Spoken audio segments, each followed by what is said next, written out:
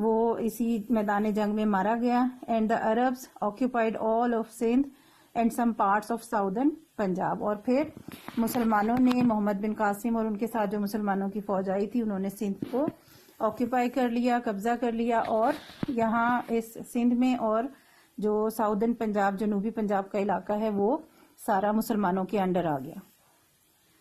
The invasion of Muhammad bin Qasim was important. He was a stern general, but he treated the people of Sindh with kindness once the province was captured.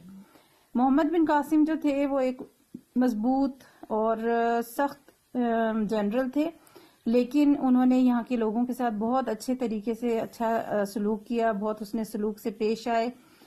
کسی بھی مذہب سے تعلق رکھنے والے بے شک وہ لوگ ہیں, انہیں کسی قسم کے ان کے ساتھ ظلم و ستم نہیں کیا گیا جب انہوں نے اس صوبے پر قبضہ کر لیا. Hindus and Buddhists were allowed to keep their temples, اور جو بھی مذہب سے تعلق رکھنے والے لوگ تھے, خواہ وہ ہندو تھے یا بدھ مت سے تعلق رکھنے والے یا کسی اور بھی مذہب سے تعلق رکھنے والے لوگ تھے, ان سب کو آزادی تھی کہ وہ اپنے اپنی عبادت گاہوں میں, اپنے مندر میں یا گرجے میں یا جو ان کے ٹیمپلز ہیں اس کے اندر وہ عبادت کر سکتے ہیں, اور ان کو ان کے جو مندر ہیں وہ قائم رکھنے کی بھی اجازت دی گئی, انہیں توڑا نہیں گیا. They were not forced to participate in wars, and the Arab government took responsibility for their protection if they paid a small tax which was called jizya. اور ان لوگوں کے ساتھ کسی قسم کی سختی بھی نہیں تھی, اور نہ ہی ان کو فورس کیا گیا کہ وہ بھی جنگوں میں فوج میں شامل ہوں اور جنگیں لڑیں. اس طرح کی کوئی ذمہ داری ان کے اوپر عائد نہیں کی گئی, بلکہ انہیں کہا کہ وہ ٹھیک ہے اپنے مذہب کے مطابق زندگی گزار سکتے ہیں, صرف انہیں ایک چھوٹا سا ٹیکس جو ہے وہ دینا پڑے گا, کیونکہ ان کی جو ہے وہ زندگیوں کی پروٹیکشن, ان کی ذمہ داری, ان کی سیکیورٹی ساری جو ہے وہ گورنمنٹ پہ ہوگی, یعنی جو مسلمان حکمران ہوں گے وہ ان کی بھی حفاظت کے ذمہ دار ہوں گے. اور اسلامی شریعت کی روح سے اسلامی قانون میں اس ٹیکس کو جزیہ کہا جاتا ہے, یعنی جو نان مسلمز ہوتے ہیں اگر وہ کسی مسلم ملک میں رہتے ہیں تو انہیں ایک چھوٹا سا ٹیکس جو ہے وہ پے کرنا پڑتا ہے, which is called جزیہ. The Arabs also learned many useful things from the Brahmins including arithmetic. جب یہاں پہ عرب آ گئے اور یہاں آباد ہونا شروع ہو گئے تو یہاں کے رہنے والے جو برہمنس تھے, جیسا کہ ہم نے پریویس لیسن میں پڑھا تھا, کاسٹ سسٹم میں جب آرینز یہاں آ گئے تھے تو انہوں نے سوسائٹی کو ڈیوائڈ کر دیا تھا ذاتوں میں مختلف قسم کی, اور اس میں سب سے بڑی اونچی ذات تھی برہمن. تو مسلمانوں نے, عربوں نے بھی یہاں سے بہت کچھ سیکھا, اور خاص طور پہ جو میتھمیٹکس کے رولز ہیں کچھ وہ کافی حد تک سیکھے. The number 0, 1, 2, 3, 4, 5, 6, 7, 8 and 9 are called Arabic numerals because Arabs introduced them to the Western world after learning them from the Hindus. کیونکہ ان کو عربک نمبرز اس لیے کہا جاتا ہے کہ یہ جو عرب یہاں پر آئے تھے, ان عربوں نے براہمن سے, جو ہندوز یہاں کے رہنے والے لوگ تھے, ان سے یہ لفظ, یہ نمبر سیکھے, اور جو مغربی دنیا ہے, ویسٹرن ورلڈ ہے, ان کو یہ نمبرز, نیومرلز بتائے. اور اس طرح سے کیونکہ عربوں نے یہ انٹروڈیوس کروائے تھے ویسٹرن کنٹریز کو, اس لیے ان نیومرلز کو عربک نمبرز کہا جاتا ہے. Until that time, most people in the world used Roman numerals.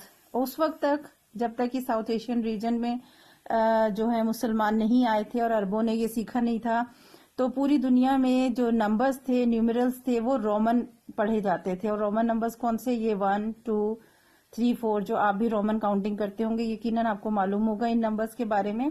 ہمارے ایگزامز میں بھی نمبرنگ کئی بار ہم رومن میں لکھتے ہیں, کئی جگہوں پر ہم, اور میتھس میں بھی آپ نے یہ رومن نمبرز میں کی ہوگی یقیناً. And the world had no concept of zero, اور رومن نمبر میں آپ کو معلوم ہے کہ زیرو کا کوئی کنسپٹ نہیں ہے, اور پوری دنیا صرف انہی نمبرز کو جانتی تھی. یہ نمبر 0, 1, 2, 3 یہ عربوں کی یہاں آمد کے بعد جو ہے وہ ویسٹرن کنٹریز میں انٹروڈیوس ہوئے. Multiplication, division, fractions and many other arithmetic processes became possible only through Arabic numerals. Try multiplying 15 into 9. یہ XV جو ہے یہ 15 ہے رومن میں, اور اسی طرح سے IX جو ہے یہ 9 ہے رومن نمبر میں. تو یہ میتھس کے جو بیسکس ہیں, یعنی ملٹیپلیکیشن ہے, ڈیوائڈ آپ کرتے ہیں, ڈویژن میتھڈ ہے, فریکشنز, اور اس کے علاوہ کئی اور چیزیں جو ایرتھمیٹک میں آپ کو آتی ہیں, وہ سارے پروسیس ان نیومرلز کو عربک نیومرلز کے بعد جو ہے انٹروڈیوس ہوئی. اس سے پہلے تک رومن کاؤنٹنگ جو ہے وہ اس طرح سے ہوتی تھی. اور اگر آپ اس کو ٹرائی کرنا چاہتے ہیں تو آپ کر کے دیکھیں, ملٹیپلائی رومن نمبر میں 15 اور 9 کو ملٹیپلائی کریں آپس میں, تو آپ کو پتا چل جائے گا کہ ملٹیپلیکیشن کا کوئی رول جو ہے وہ رومن نمبرز کے ساتھ نہیں تھا, لیکن 15 کو 9 سے ملٹیپلائی کریں گے تو آپ کے پاس آنسر آ جائے گا. اور یہ ایک چھوٹا سا آپ کو ایک ایگزامپل دی گئی ہے کہ اگر آپ آئیڈیا کریں کہ رومن میں میتھس کے کوئی اصول نہیں تھے اس وقت تک, لیکن یہاں برہمن سے نیومرل سیکھنے کے بعد یہ چیزیں بھی انٹروڈیوس کروائی گئیں.